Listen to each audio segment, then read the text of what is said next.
I just got back my first submission from them in 21 days.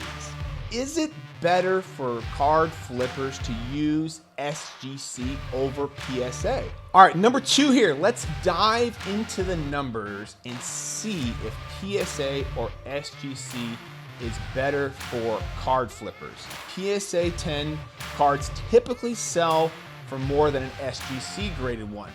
But is that really true?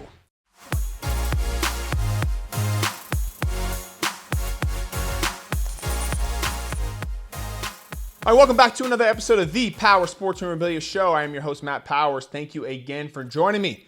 Please visit the website, powersportsmemorabilia.com. Also, give me a follow over there on Instagram at Powers Autographs. Well, SGC is getting a ton of attention lately due to their affordable pricing and quick turnaround times. I just got back my first submission from them in 21 days. Yes, you heard that right. 21 days total. That's from me shipping the cards out to getting them physically back graded. That's just absolutely incredible. All for $35 a card. And this got me thinking, is it better for card flippers to use SGC over PSA?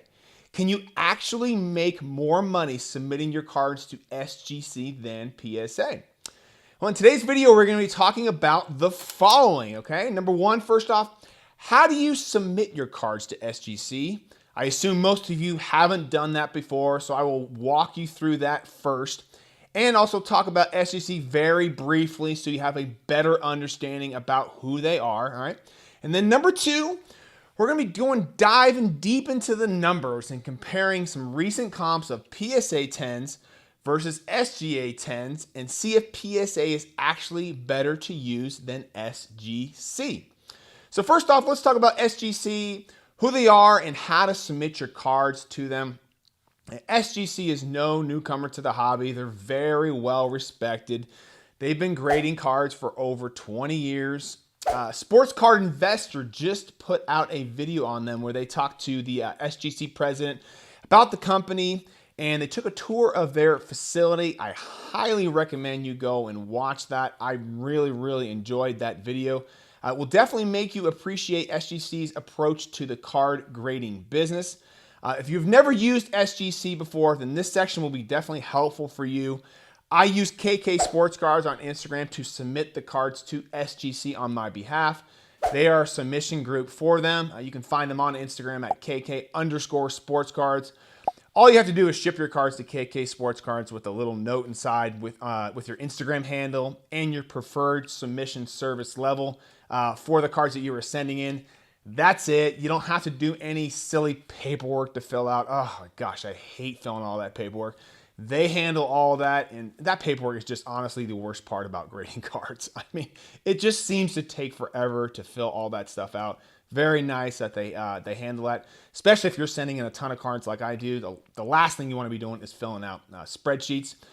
Once they get your cards, Kyle at KK Sports Cards will send you a picture through Instagram confirming the cards that they received in the submission levels that you chose.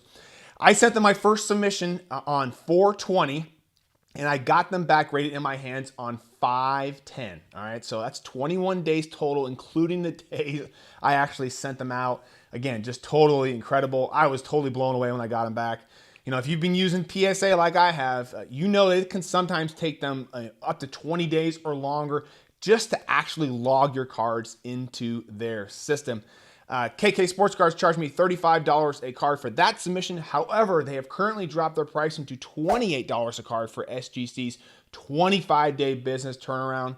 But as you can see, I got them back much quicker than that. After the grades pop from SGC, he's got a little spreadsheet on there that you can take a look at if you want to see your cards, see your grades. But honestly, you probably get them back in your hands before you even see that. And Kyle handles all the shipping for you, so you don't have to worry about a darn thing. And one of the best things about using KK Sports Cards is they are based in Florida. That's where SGC is. So you get your cards to them. They are literally just a one-day ship to SGC and one-day ship back from SGC. So very quick transit times there. And again, very impressed with how I got quickly the cards back from them. All right. So Let's talk about the slab design for just a quick second. I know that's always a hot topic, all right? SG slabs, they're kind of often referred to like the tuxedo time, just because their slab kind of mimics a tuxedo with the design and the colors. The slab's just ever so slightly bigger than the PSA one, not very much. It is a little slightly thicker than a PSA, but again, not too bad. Very simplistic slab design, and I really don't mind their slab design. It's obviously not very colorful, but I think it works with a ton of different card designs. If you're a card flipper, while the design is important, these aren't really for your collection, so they shouldn't matter too much. As long as a good chunk of collectors don't mind the slab design, which I think is, okay with SGC. I think most collectors are all right with that. Personally, I prefer the SGC PSA slab over the SGC just because of the color and the overall size. But again, I really don't mind SGCs. At least it's not a crazy green color like CSG slab. All right, number 2 here. Let's dive into the numbers and see if PSA or SGC is better for card flippers. So with PSA's backlog and them currently being shut down until about July 1st, unless you want to pay $300 to get a card graded, flippers are looking for a different company to grade their cards. You can't sell anything that's just sitting at PSA waiting to be graded. So if you need to get cards graded to sell, then PSA is probably not going to work for you at this time for the short term, just because they are closed there. But if you are in the card flipping game, you know that PSA 10 cards typically sell for more than an SGC graded one. But is that really true? And is it more beneficial to use PSA over SGC? Think about it this way, all right? Let's assume, to make the math easy, you can get a submission back from SGC once every 2 months with their 25-day business turnaround. Now, I see that's very doable considering I just got one back in under a month, okay? Let's assume once PSA reopens back up, they are somehow able to do a 20-day submission and get that back to you in about 6 months, all right? Right now, my oldest 20-day submission currently at PSA, I sent that to my submission group on August 3rd of 2020, all right? 9 months later right now, it's still in the grading stage, step 6 of 13. That one's going to take close to a year to get back, all right? So let's assume that when PSA reopens, they can cut that turnaround time in half. So big reach there. I'm not hopeful that's going to happen, but let's just take the proof point here in just a second. Let's just assume that PSA's 20-day submission does take about 6 months to come back. Now, before PSA shut down, that 20-day submission cost was roughly about $30 a card, okay? So very similar to SGC's current 25-day turnaround price. Okay, assuming you can get your SGC submission back in 2 months and PSA in 6 months, that means you can get 3 SGC submissions back in the time it takes to get 1 PSA submission. All right, that is with PSA, again, being able to get that 20-day back to you in 6 months. How likely is that going to happen? Not likely, all right? All right, let's dive into the card sales numbers now and see if PSA is worth using more than SGC. All right, so even if a PSA 10 in this example versus an SGC 10 sells for 15% more than an SGC 10, my thesis is it doesn't really matter. All right, now here's why. The amount of volume that you can sell with SGC will make it a better choice than PSA. Let me give you a few examples. All right. Now, all this PSA data is going to be coming from Market Movers, which is Sports Card Investors software program to help track your collection and sports card data. If you want, you can get 20% off any of their memberships by using the coupon code POWERS20. It's got an affiliate link right here in the description below the video. And again, only use their software if you think you're going to definitely use it and it fits into your budget. But I definitely like using their software program. The SGC data, I had to compile this myself from eBay. All right? So let's say the card you are submitting in this example is the Ronald Acuna Jr., the 2018 Topps Update. This is card number US 250. And according to Market Movers, this is his most popular rookie card over the last 90 days with 617 sold as a PSA 10 for an average selling price of $202. During that same time period, 25 SGC 10s sold of that exact card for an average price of $173. Okay, that means that a PSA 10 sold for an average of 15% higher than the SGC 10 in this particular card. The current pop reports on this card, this is just incredible, are 18,047 PSA 10s and 482 SGC 10s. Right? So let's say in our example here, you're going to send 10 to SGC and you're going to send 10 to PSA. Okay, assuming you sell all 10 of those cards, your total sales from SGC would be 1,730. And from PSA, it would be $2,020. All right, that's a $290 difference. So PSA must be the better choice, right? Well, it is going to take you at least 6 months to make that extra $290 from PSA. Remember our example that it was going to take at least 6 months to get that 20-day sub back from PSA. In that same time frame of 6 months, you could get $5,190 in sales from SGC versus $2,020 from PSA. All right? Using our example of a 10-card submission, you get back 10 cards every 2 months from SGC. Okay, so you've got 30 total there, times $173 a card. That's $5,190 in sales. In those same 6 months, you only got 10 cards back from PSA. Okay, $202 per card times 10. That's $2,020 in total sales. I mean, even if you only sold 15 of your SGC graded cards, okay, half of what you sent in during that time frame, your total sales would be $2,595 versus $2,020 with PSA. Okay, so still way ahead.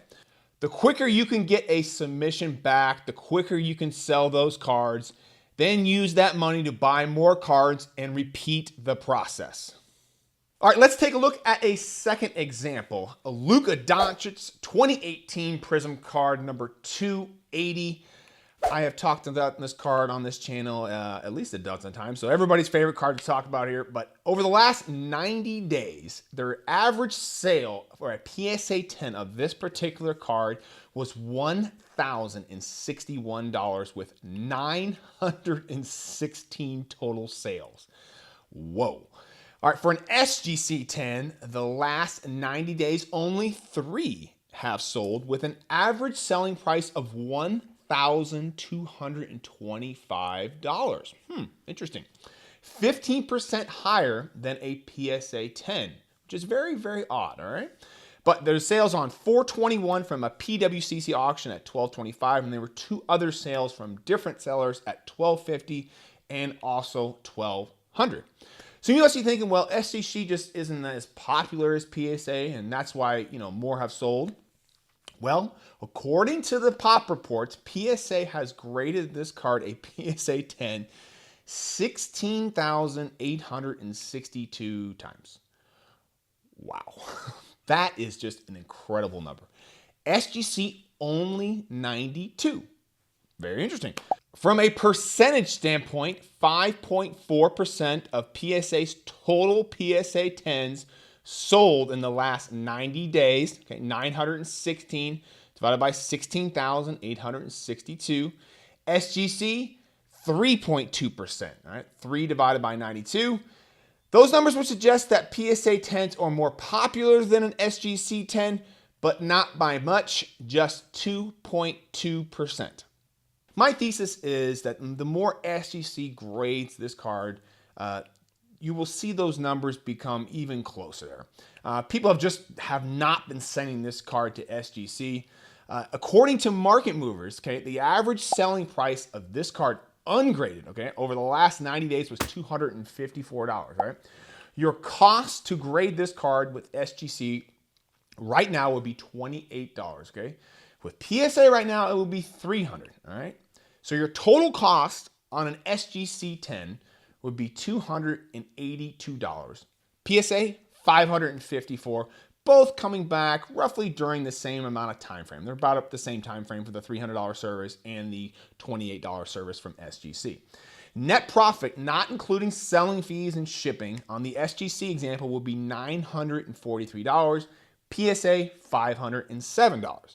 Now, once PSA reopens back up, and assuming their 20-day turnaround time goes back to its normal pricing, okay, that's probably unlikely, but for this example, let's assume it goes back to its normal pricing at about $30 a card. Your total cost would be $284 for a 6-month turnaround time, meaning that if you sent in one card to SGC and one to PSA every 2 months, for 6 months, you would get back 3 from SGC and only 1 from PSA. All right, so your total sales on SGC would be 1,275 times 3, so you'd have $3,675 in total sales. And your total sales from PSA would be just 1,061 because you only got one card back in that 6 months. Now, yes, you could send more than one at a time to PSA and get those back in 6 months with the 20-day example. However, cash flow is king. The quicker you can get those cards back, the quicker you can sell them and wash, rinse, and repeat the cycle. All right, last example here is the Mike Trout 2011 Topps Update card number US175, Trout's most popular rookie card. PSA 10 on average sells for $4,325. Woo! With an average of 186 have sold in the last 90 days. SGC 10, 5 have sold in the same time frame for an average price of $2,700, meaning PSA 10 sold for 60% higher than an SGC 10. A PSA 10 population report is 5,310. SGC 10 is just 71. Now, with PSA's current $300 charge to grade a card and SGC at $28, your net profit, not including any selling or shipping fees, would be $4,025 on the PSA 10 and $2,662 on the SGC 10, a $1,363 difference. Okay, that's a big difference there. Since the $300 grading level with PSA is just about as fast as the SGC turnaround time for their $28 grading fee, in this example, it would make sense to use PSA for this card. I mean, heck, you can even do the walkthrough at $600 and still come out ahead. So when deciding who to use for your next card submission, whether it's SGC or PSA, you'll want to consider 3 things, all right? Number 1, how quickly will you get your cards back? Number 2, what is the cost for grading? And number 3, what is the average selling price for a PSA 10 versus an SGC 10 for the cards that you are submitting? Once you've figured out those 3 things, you will feel much better knowing that you picked the best grading card company for your cards. And you can even mix in, BGS or CSG data to factor into these equations as well. In our 3 examples, it seems to me that the less expensive cards and the ones that don't warrant the $300 PSA grading fee, it makes sense to use SGC simply because the amount of volume you can get graded will far exceed PSA. However, with the more expensive cards, in most cases, it still makes sense to use PSA. By expensive, I mean, cards that are worth a few $1,000s. Again, this was just 3 quick examples, but my hope in this video was to at least get you thinking about SGC and these other grading companies in a different way. Now, always look at those 3 variables I just talked about before deciding who to use. Now, it's going to be very interesting to see once PSA opens back up, what is their current turnaround time going to be? What is their pricing going to look like? I mean, is the sales price gap right now from PSA compared to the other card grading companies, is that closing? I think it is a little bit, and I've talked about this on my other video. Did PSA by closing, did they open up, Pandora's box to give these other card grading companies a chance? It's going to be very interesting when they open back up in July. I hope they do, and it's going to be very interesting to see how things shake out. But comment below. Let me know. Are you guys using SGC or any other card grading companies? since PSA has been closed, or are you just like a PSA lifer? No matter what PSA does, you will always use them. Again, I appreciate you guys watching. Please consider liking and sharing this video. And if you like these sort of videos, again, subscribe to the channel. I definitely always appreciate it. And visit the website, powersportsmemorabilia.com. Also, give me a follow over there on Instagram at Powers Autographs. And I will see you on the next episode.